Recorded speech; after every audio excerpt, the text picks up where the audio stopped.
Hello, ladies and gentlemen. This is a what I consider an awesome 411 because it's a 411 in a hello to a new fan base, if you will, of a new fan base of fans.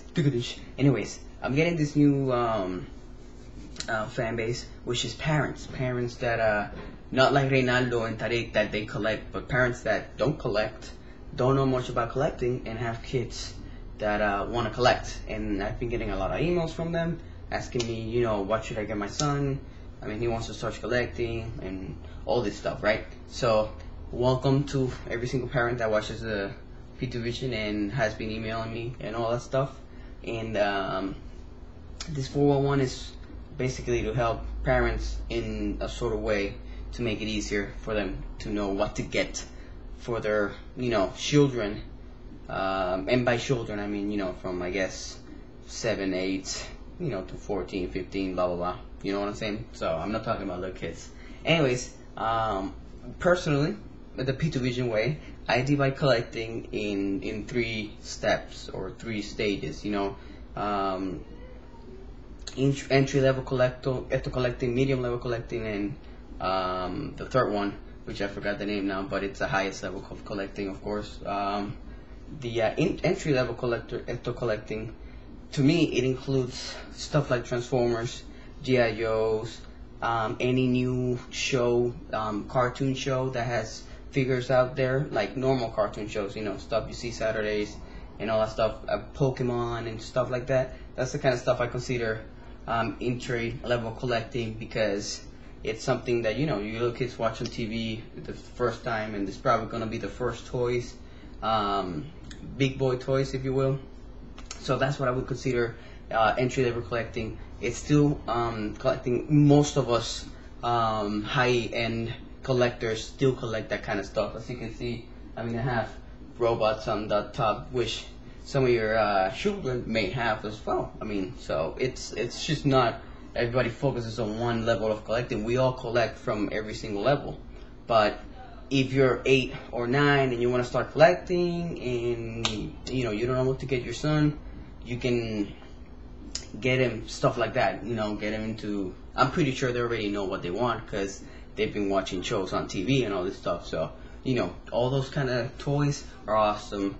And I would consider the whole Marvel thing too. The Marvel Legends, those are pretty cool. They're sort of bordering already in the medium level collecting kind of, but they're still affordable, and you can play with them, and they will last for a while unless you throw them from a skyscraper or something. Anyways, then you have intermediate collecting, the intermediate, the medium level collecting, whatever. I can't talk right now, my apologies. But those are more like McFarlane toys. If you don't know McFarlane, I would suggest. Alright, one thing before I continue is you should do some research on what your son, daughter is watching, or are what they both are watching. Whoever it is that you're buying collectibles for, do some research. It takes you absolutely nothing, no time. Look up the name of what they're watching on TV, what they want, Google it up, Wikipedia it, know what they're talking about. So when it comes for you to buy, and you talk to your children, you know what you're talking about. You don't have to sit down and watch every single episode of whatever they're watching. Just go to Wikipedia, search it up, read it, bam, bam, bam. You already know who the bad guy is, who the good guy is, or what the name of the factions are. So you understand. So when you go to the store, you're gonna go buy something, you know what you're looking for. You know what I'm saying? So research, again, for buying collectibles, be it us high-end collectors or you parents, everybody should do some research. So that would make it easier for you to communicate with your children on what they want, and just make life easier, you know what I'm saying? And it'll give you, I'm sure, some few extra points. If you're talking to your child, you're like, oh yeah, so you want that Megatron? Because, oh my god, Megatron is so cute, that's so awesome, Daddy. So that's what I'm talking about. So always do some research on what they're watching. It's awesome. Anyways, medium level collectibles. McFarlane Toys. His company does a lot of high-end stuff. Let me show you real quick so you understand what I'm talking about. They have most of their stuff is like this. It's like mini statues, so they don't have that much possibility. But they're great for collecting. You know what I'm saying? Because a lot of kids like when they stop playing with their toys. So you get them stuff like this, but you cannot really play with, but they look awesome, and you can just have them displayed. It accentuates their collection, if that's even a word, and makes them feel more like big boys and stuff like that. So McFarlane, NECA, which is a relatively new company, 96, they have stuff like this too, and Sota Toys, and those kind of companies are medium level collectible companies. They also have a lot of what do you call it, postable stuff. It's not all just little possibility, but they mainly focus on statues like this, especially McFarlane with their whole Spawn line and all this stuff. So that's what I call intermediate collecting. And they all what do you call it? They all have a bunch of licenses. So they range from horror movies to TV shows and all this stuff. And now companies like Mattel, which are usually for little kids, are coming out with their own lines for they're called classics because it's when we were little kids. But I'm sure 10 to 15-year-olds will enjoy those kind of classic toys from He-Man, Hasbro with their classics line with Transformers. Those are they're classics, so that makes them a little bit more collectible.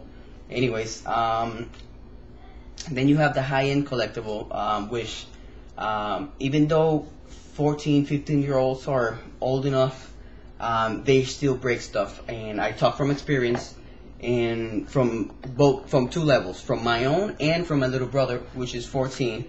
And I have given him some of my statues, which I already broke, or they got broken for some reason. And he doesn't break them on purpose, but they get broken because we're still little kids when we're 15, 14. We like to play around the room. When we have friends, we throw crap. So crap happens. So be careful if you're planning to buying your 15, 14-year-old, 16-year-old a big statue. Something like in the range of this. If they really want a statue, I would suggest buying a PVC statue. Let me show you exactly what I'm talking about. PVC statue looks like a crazy awesome statue, right? It's still plastic. PVC, of course, being plastic. So I mean, it's not that breakable. I mean, yeah, it can be broken, of course, but it's more flexible than polystone, which can crack and break everywhere, or porcelain, which sucks balls for collecting or collectibles. But yes, if they really want statues, PVC statues like this, Kotobuki is a great what do you call it, company that makes PVC statues from cool stuff like Marvel, Iron Man, Hulk, games. I'm sure they know, like Halo. So that's what I would suggest, bringing them into the high-end collectible world with PVC statues first, and then I guess when they get older they can buy their own stuff. But if you want to buy them other collectibles, then you can move up to the polystone statue area. So those are my levels of collecting. Those are my suggestions for you new parents with kids that want to start collecting. And I basically answered every single email that I've gotten. And if you have other questions, just please again keep emailing me. That's perfectly awesome.